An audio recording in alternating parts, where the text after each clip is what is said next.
My name is Malena. I am a 15-year-old girl, and I am lucky to come from a queer family. I have 3 awesome, amazing moms. All my life, I have been in LGBTQ spaces, and when I was younger, I normally hung out with other queer families at each other's houses, camping, and other events. My mother is also deaf, and I'm proud to be a part of her community. As I grew up, I discovered why identity-based spaces are important.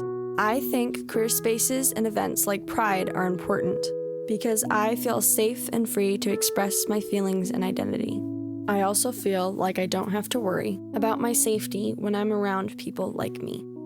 I was curious how others felt, so I decided to ask other people about their thoughts on safe spaces.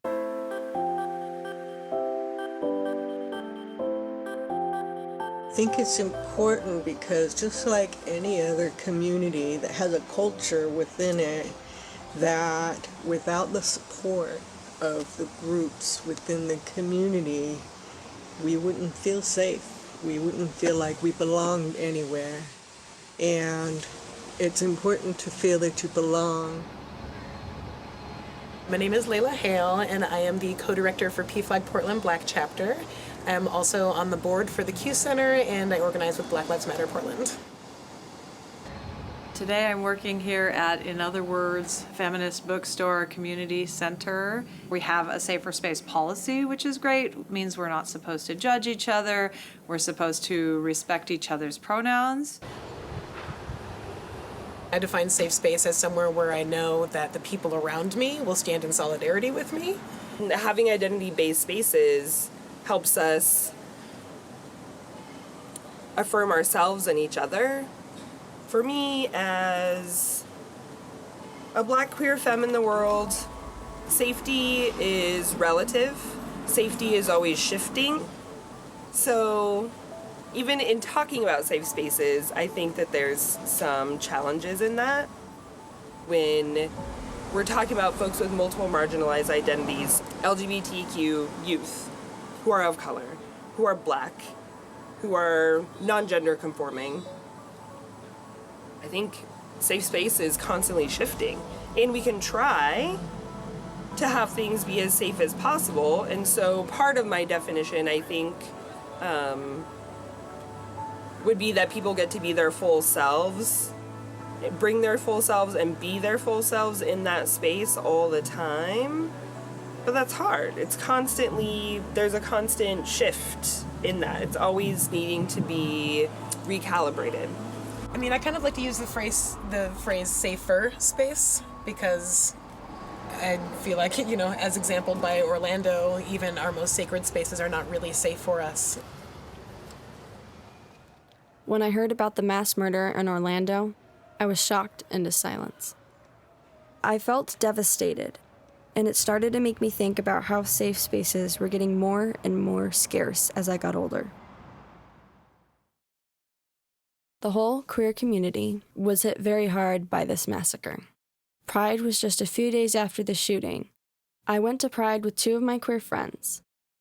For the first time, I had the thought that maybe I wasn't safe. Even though I was having a blast, there was a part of me that was scared, and I wondered, are we safe? What was your thoughts and or reactions to Orlando? Very sad, shocked, scared. It was probably the most scariest and shocking event in my time for our community, and it makes us not feel safe. Fortunately, we do not experience that often, but it's important that we stay together and support each other.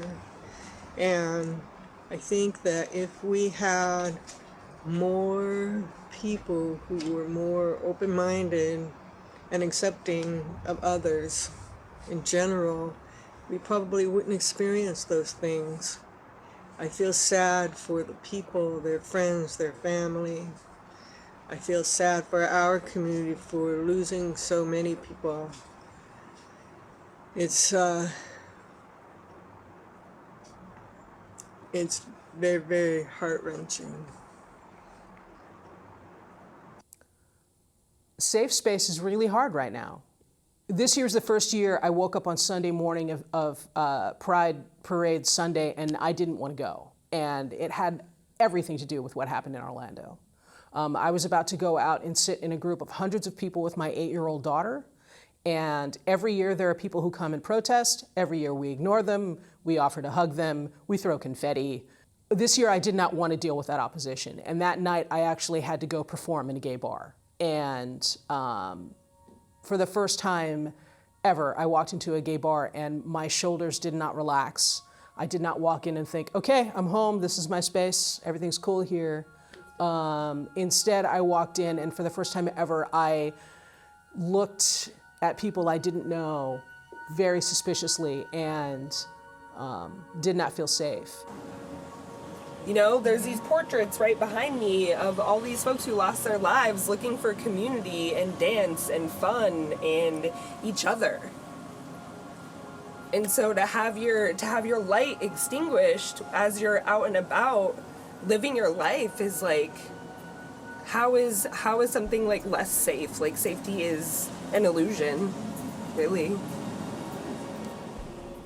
We have this sort of orphaned identity within like a global culture, really. Shared oppression brings people closer. Unfortunately, trauma is the quickest way to build empathy. And because we are walking with all of this trauma all of the time, we see each other's pain and we can hold that for each other and hold that space and create the communities and the world that we need to survive. It's important that we support our youth to help them understand that they are living in a safe time for the most part, and to surround themselves with their friends and family that support them, and then that will always help them to feel safe. The LGBTQ community is an important part of my life story. I feel that if we, the queer community, come together and support each other when times get rough, our ideas of safe places will start to widen and become more public. But one thing the outside community needs to do is give us back the same respect we give them, so we can feel safer. We deserve respect. We deserve to be safe, because we are all human beings.